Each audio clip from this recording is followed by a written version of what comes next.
Un saludo fraterno para cada uno de ustedes en esta oportunidad.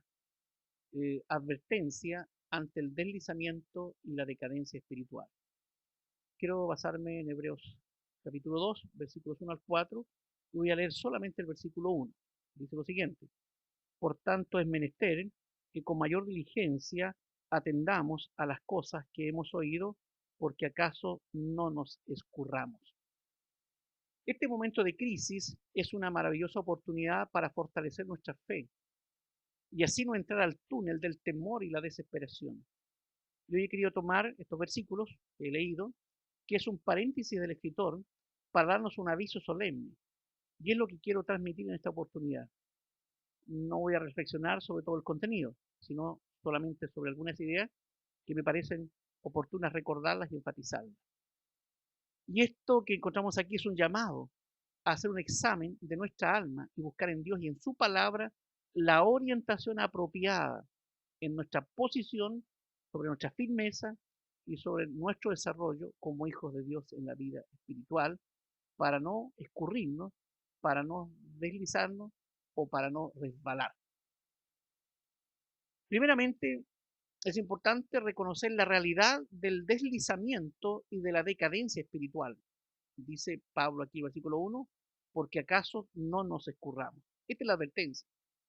No sea que nos escurramos. Y escurrir viene de una palabra griega, original de la escritura, que se traduce como deslizarse, resbalar, marchar a la deriva, como un bote sin remo, sin rumbo, algo que se ha dejado, que se pierda por simplemente el descuido. Se nos está entonces advirtiendo sobre el peligro de llevar la vida cristiana lejos de la palabra de Dios. Es una advertencia a quien va peligrosamente por otro camino que no sea el camino de la palabra del Señor, a que no vive a la altura de la posición que tenemos ahora en el Señor Jesucristo. Es un llamado a quien no cumple el propósito de su existencia, de llevar una vida cristiana decadente. Es un llamado, y el llamado es a anclar nuestra vida a lo que se nos ha revelado y a lo que se nos ha enseñado en la palabra del Señor, para que el barco de la vida no se nos vaya a la deriva y terminemos naufragando, como tantos cristianos y como sucede, ¿cierto?, habitualmente en la vida de muchos. Y hermanos, este es un peligro real, y especialmente real y peligroso para los tiempos que hoy estamos viviendo. Lo segundo que quiero mencionar aquí es que hay causas para este deslizamiento y esta decadencia espiritual. Lo primero es la falta del sentido de iglesia o de cuerpo espiritual que vemos en muchas personas. Muchos viven como cristianos aislados, viven una vida espiritual independiente y son autosuficientes espiritualmente. Viven como cometas eclesiales, aparecen cada cierto tiempo, deambulan en su propia órbita moral, no son parte del sistema solar de la iglesia, no giran en torno a Cristo, nuestro sol de justicia, ni se mueven en función gravitacional del servicio cristiano. Este es el estado de muchas personas. No se presentan como parte de la iglesia. La miran y la juzgan desde fuera. Ellos no han comprendido que si son hijos de Dios ya son parte de la iglesia de Cristo.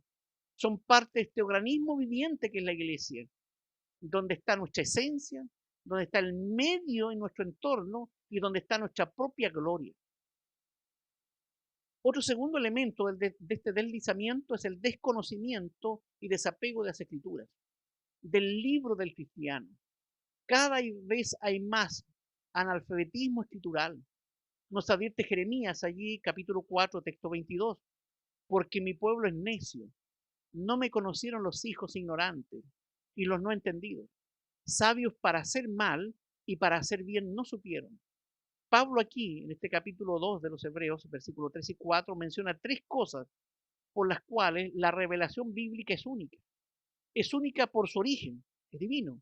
Única por cómo nos fue transmitida, fue dada por inspiración.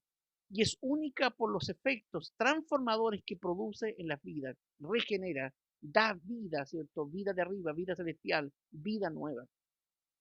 Otro de estos deslizamientos y peligros es el descuido del alma y del corazón del creyente. Recordemos que aunque somos salvos, el pecado todavía mora activo en nuestra vida para arruinarnos. Nos quita el poder espiritual el pecado. Nos incapacita para amar y para servir y para deleitarnos en Dios. Neutraliza el pecado nuestra resistencia a las tentaciones de la carne, del mundo y del diablo mismo. Y Dios, por tanto, nos llama a cuidar nuestro corazón, porque es la fuente de nuestro ser. Salomón nos dice en Proverbios 4, 20 al 23, sobre toda cosa guardada, guarda tu corazón, porque de él mana la vida. ¿Cómo guardarlo? Dos cosas muy importantes. Primero, sometiendo todo nuestro corazón a la acción de la palabra de Dios, actuando diariamente de manera reflexiva y de una manera bíblica. Y lo segundo es guardando nuestro corazón de los apetitos carnales.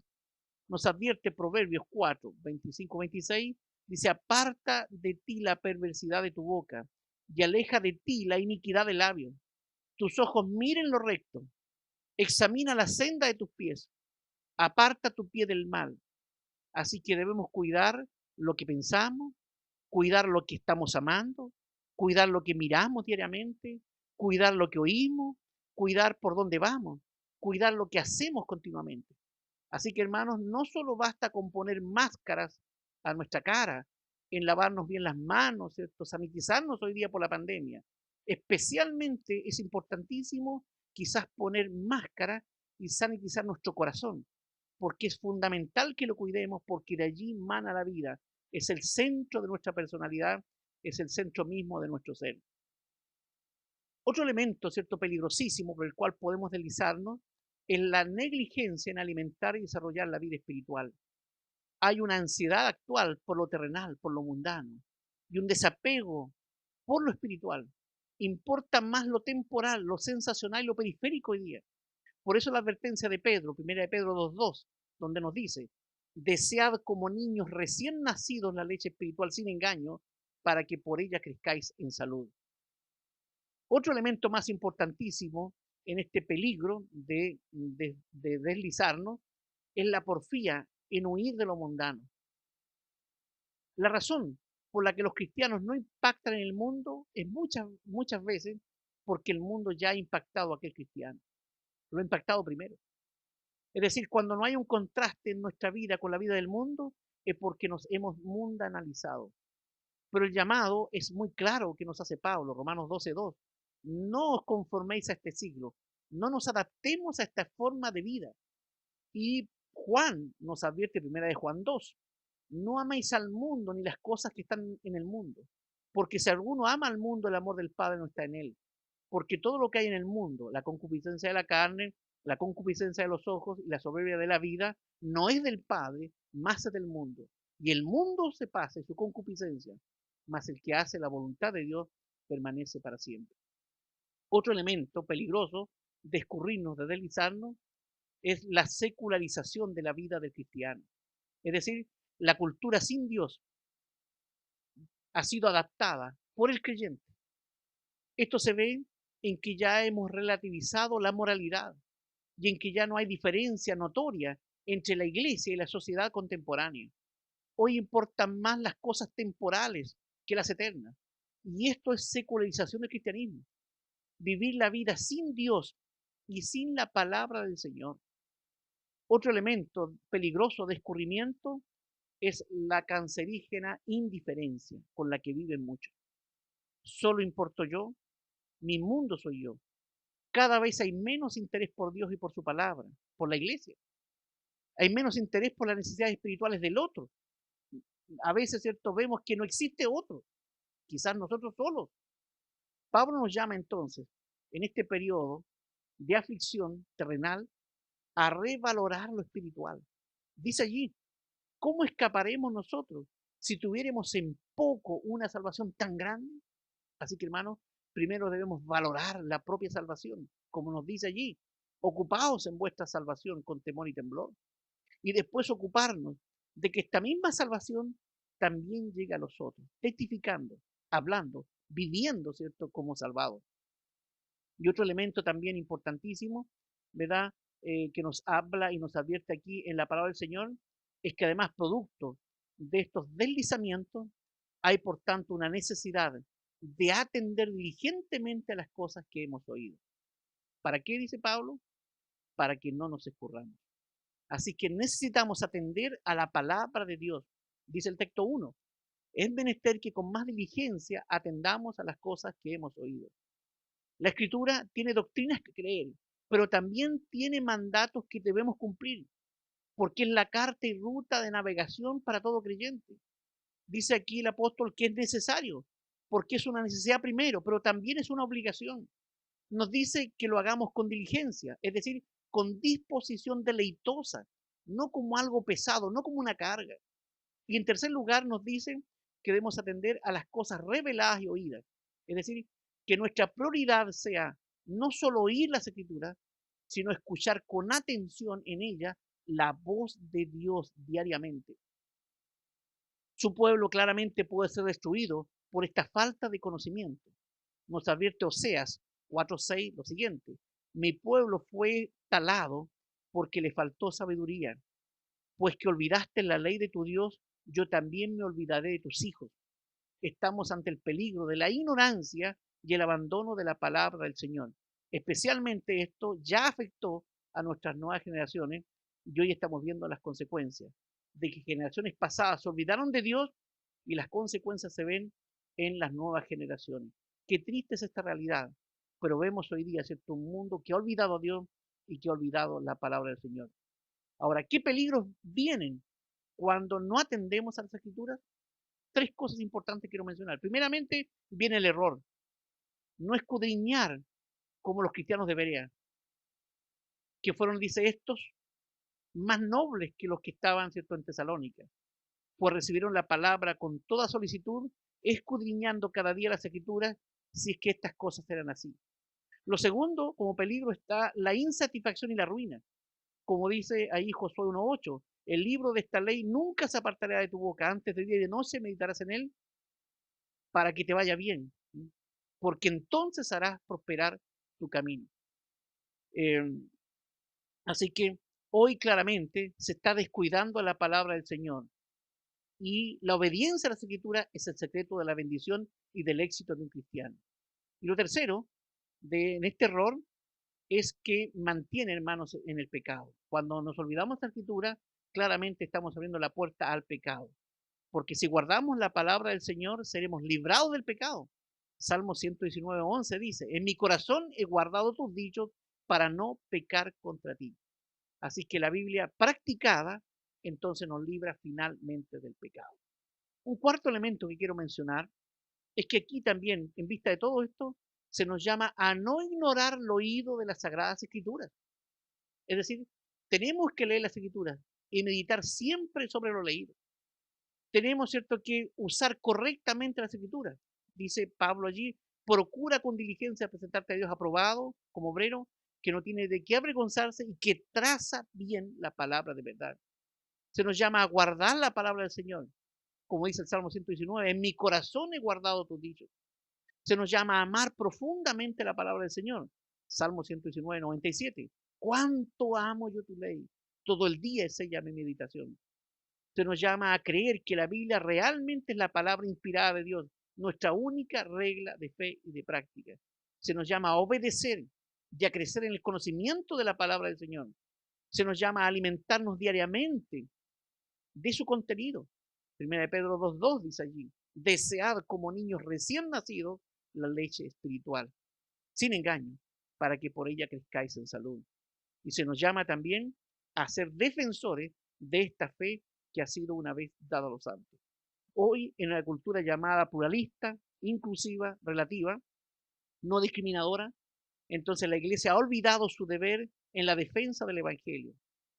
Se hace poco por delatar el error, por delatar la apostasía y la inmoralidad. La Iglesia no puede abandonar la confrontación espiritual, la confrontación bíblica, la confrontación razonable y pacífica. Dice allí Salmo 11:3, si fueren destruidos los fundamentos, ¿qué ha de hacer el justo? Bueno, defendamos la fe. Lo que nos rige hoy, hermanos, no es la cultura, no es la opinión de la multitud, no son las ideologías de turno, sino que nos rige la palabra del Señor, los principios de la palabra de Dios. Y finalmente, no nos deslicemos, hermano. ¿Por qué? Por algo muy maravilloso y precioso. Porque somos parte de la iglesia del Señor. Y eso es lo más glorioso. Dice Pablo allí, testificando juntamente con ellos Dios, con señales y milagros y diversas maravillas y repartimiento del Espíritu Santo según su voluntad. Así que vemos el poder y propósito de Dios a través de la historia de la iglesia. Y hoy lo quiere Él hacer a través de usted. Y lo quiere hacer también con usted. Así que nuestra vida, posición y acción hoy debe ser que Cristo sea glorificado. Así que la iglesia existe terrenalmente para la alabanza y para la gloria de su gracia. Así que el rol temporal y terrenal glorioso de la iglesia tiene tres aspectos fundamentales y quiero recordar para terminar. La iglesia existe primero para la defensa de la verdad. Dice Pablo allí que es columna y apoyo y baluarte de la verdad. La iglesia existe y usted existe en ella para proclamar la verdad, llevar el evangelio hasta los confines de la tierra. Y la iglesia existe aquí en la tierra para aclarar la verdad. Es un instrumento para preparar a los santos, para capacitarnos, para perfeccionarnos, ¿cierto?, para el cielo. Concluyendo entonces, no olvidemos las advertencias que se nos hacen. Por tanto, dice el apóstol, es menester que con más diligencia atendamos a las cosas que hemos oído, porque acaso no nos escurramos. Cuidemos entonces nuestra vida, que las condiciones adversas que estamos viviendo hoy no nos deslicen a una decadencia espiritual, a olvidarnos del Señor. Recuperemos la comunión con Dios y producto de esta pandemia. La humanidad claramente ha orado ahora más que nunca antes. Así que hermanos, pongamos atención al llamado que nos hace aquí en esta palabra el Señor y comprendamos que no hay nada más precioso que vivir firmes en la fe, firmes en Cristo, para gloria del Señor. Que Él nos bendiga.